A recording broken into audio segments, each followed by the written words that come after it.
J'espère que tout le monde se porte bien et j'espère que tous les Ivoiriens se portent bien.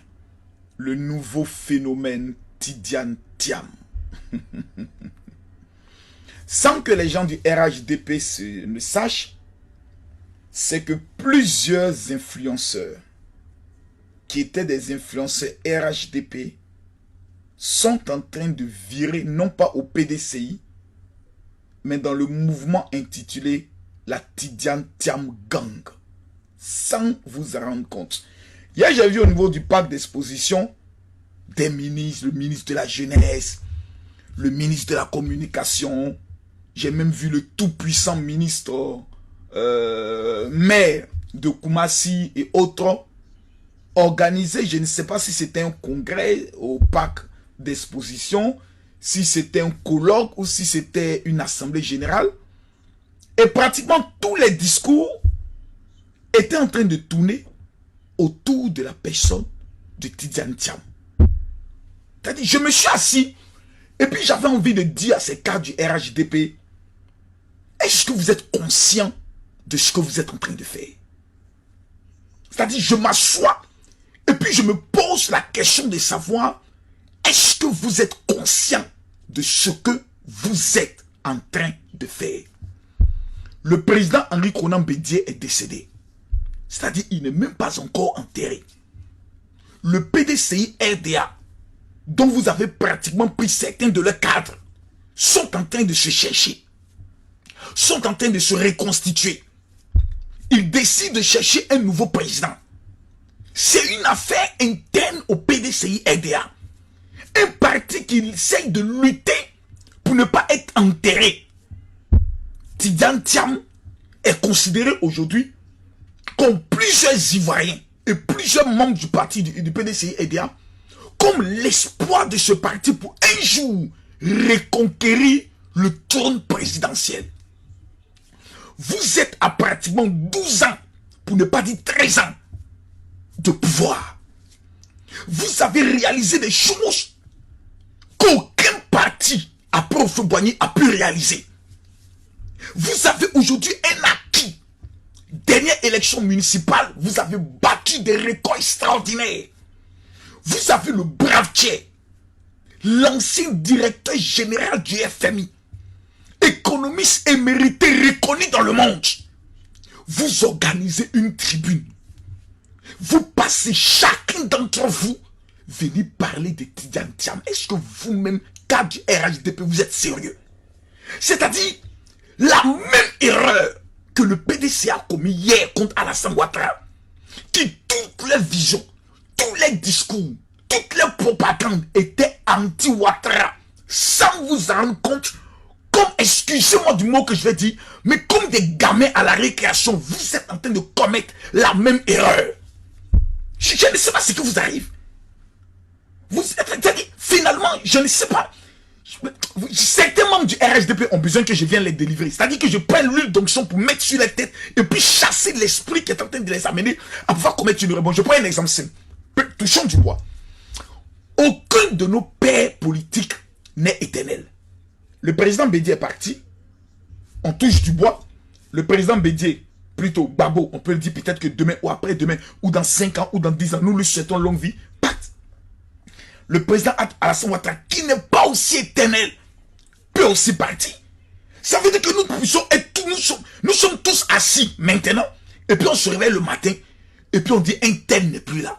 Qui aurait pu penser que l'homme du cœur, l'héritier naturel du président, comme on appelle ça, Alassane Ouattara, Ahmed Bakayoko, pouvait partir? Personne. Amadou Gon, personne. Ces gens sont partis aujourd'hui. Ça veut dire que l'image politique de la Côte d'Ivoire peut se transformer du jour au lendemain. Il faut qu'une vérité soit dite. Si je touche du bois, le président Alassane Ouattara n'est plus là demain. Je vous dis de façon claire et nette, le respect que certains Ivoiriens ont pour certains ministres, ça va disparaître. Hein. Automatiquement, c'est fini tout ça. C'est-à-dire certains ne seront plus rien dans ce pays-là. Parce que sur le plan de diplôme, ils ne sont pas, c'est-à-dire ils n'ont pas. Certains sont ministres par reconnaissance. C'est-à-dire le président Ouattara a vu leur militantisme et par reconnaissance pour pour leur région, il les maintient comme ministre. Vous croyez que si le président Ouattara n'est plus ministre, n'est plus président de la République, il y a certaines personnes qui, comme vous-même vous regardez, qui pourront encore être ministres dans ce pays-là. Sur le plan technique, nul. Sur le plan diplôme, nul. Mais par reconnaissance, soyons sérieux. Et vous allez venir vous asseoir. Et vous allez commencer déjà à faire une comparaison entre le champion, toutes catégories confondues. Et un élève qui commence maintenant à rentrer dans la politique étudiante. Est-ce que vous êtes sérieux? Est-ce que vous respectez le président Ouattara? C'est-à-dire, est-ce que vous-même, quand vous vous asseyez, vous respectez le président Ouattara? Vous n'êtes pas sérieux? Vous allez organiser une tribune. Venez monter. Bon, quel est maintenant le sentiment des gens? Ils vont mettre maintenant la chanson de DJ Arafat. Déjà, ça trame. C'est-à-dire, vous êtes en train de démontrer aux yeux du monde entier que vous avez peur de Tidjane Tam. Vous commencez déjà à trembler. Or, ce n'est pas le cas. Le bilan du président Alassane Ouattara éteint tout candidat face à lui. Il n'y a aucun candidat vivant, ou même qui n'est pas encore né, qui puisse se comparer ou s'amuser à venir poser une candidature face au président Alassane Ouattara. Lui-même, de façon personnelle, il est venu jeter son argent dans l'eau. Parce que sur le plan infrastructure, il t'éteint. Sur le plan bilan économique, il t'égorge. Sur le plan université, il finit avec toi. Tu viendras parler de quoi? Le seul échec du président Alassane Ouattara, si on regarde dans son bilan, détient au niveau du ministère de la jeunesse. Ça là, le 10, ce n'est pas une insulte. 1 milliard par jour, poteau. Financement des projets des jeunes, poteau. Si nous posons aujourd'hui la question au ministère de la jeunesse, faites-nous sortir la liste des jeunes qui ont été financés par l'argent public. Il y aura débat. Donc, faut pas vous allez venir rendre grand ce qui n'est pas encore grand. Ne venez pas vous-même créer un monstre. Parce que quand vous commencez à parler de lui, plusieurs militants vont commencer à se poser la question de ça. Mais c'est qui? Bon, on va aller passer à part. Nous là, on n'aimait pas la tête du président Alassane Ouattara. Parce qu'on nous a dit c'est un Burkinabé. Et qu'il a commencé à le dire PDC EDA. Gbagbo est venu, même chose. Guy Robert aussi, même chose. Finalement, les Ivoiriens se sont dit, attends, cet homme dont tout le monde est en train de combattre même là, on le combat, c'est par rapport à quoi? Donc, la curiosité nous a commencé maintenant à nous demander, c'est qui? On dit, ça s'appelle Alassane Ouattara. On dit, bon, on ne le connaît pas, mais comme vous maintenant, vous venez de nous dire qu'il est candidat, hein, on va maintenant lire son projet économique. On regarde dedans, on voit plus de milliards. On a regardé Gbagbo, on dit vraiment VP, vraiment on t'aime bien. Mais l'autre côté là, il paraît qu'il y a beaucoup de milliards. Et puis le gars là, depuis petit, il est dans fait d'argent. Donc on t'aime bien. Mais après on lutte trop dans les rues là. On est fatigué de ça. On va surtout pas dans ça. Donc vous êtes en train de commettre la même erreur. Vous êtes sans en train de vous en rendre compte, en train de créer un monstre qui sera pour vous demain un danger extraordinaire.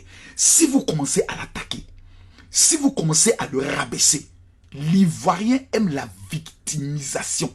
Vous allez créer vous-même un monstre avec votre propre argent, vos propres médias, vos propres canaux de communication, sans que le monsieur ne fasse une promotion. Vous allez faire sa promotion gratuitement et vous allez forcer l'admiration des Ivoiriens vis-à-vis de sa personne, parce qu'il ne vous a rien fait. Il n'a jamais été mêlé à un scandale dans ce pays. Il n'a jamais été mêlé à un conflit dans ce pays. Vous allez commencer à mener des Ivoiriens à l'admirer. On ne peut pas l'attaquer sur un bilan. On ne peut pas l'attaquer sur sa carrière. On ne peut pas l'attaquer sur ses origines. Parce que ce serait recréer le même phénomène à Alassane Ouattara pour Tidjane Tam. Donc ce que je vais vous demander calmement, humblement, en tant que le père concepteur de la haute stratégie de la Marmaille, s'il vous plaît, avec tout le respect, je vous en supplie, on a su lutter pour que le président Alassane Ouattara soit dans une tranquillité de gouvernement. De grâce, fermez-la. Je vous demande pardon. Vraiment, prenez ça comme un petit frère qui vient vous parler. Je vous demande pardon. Pardon, faites à cause de Dieu. Fermez-la. Laissez Tidjane Tam lui-même régler ses problèmes au niveau du PDCI.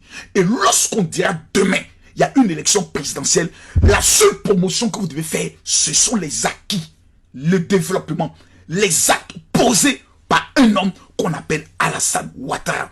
Prendre l'argent du président, sa salle, et puis venir faire la promotion de quelqu'un, soi-disant que nous sommes en train de monter au président Ouattara, que nous sommes déjà prêts à lutter, à le défendre et à attaquer ses ennemis, ce serait la plus grande bêtise. Lorsque vous avez un champion, faites la promotion de votre champion et ne prenez pas le soin de donner nom à ce qui n'a pas encore nom. À bon entendeur, salut. parole du général, gardien de la maison sur les réseaux sociaux.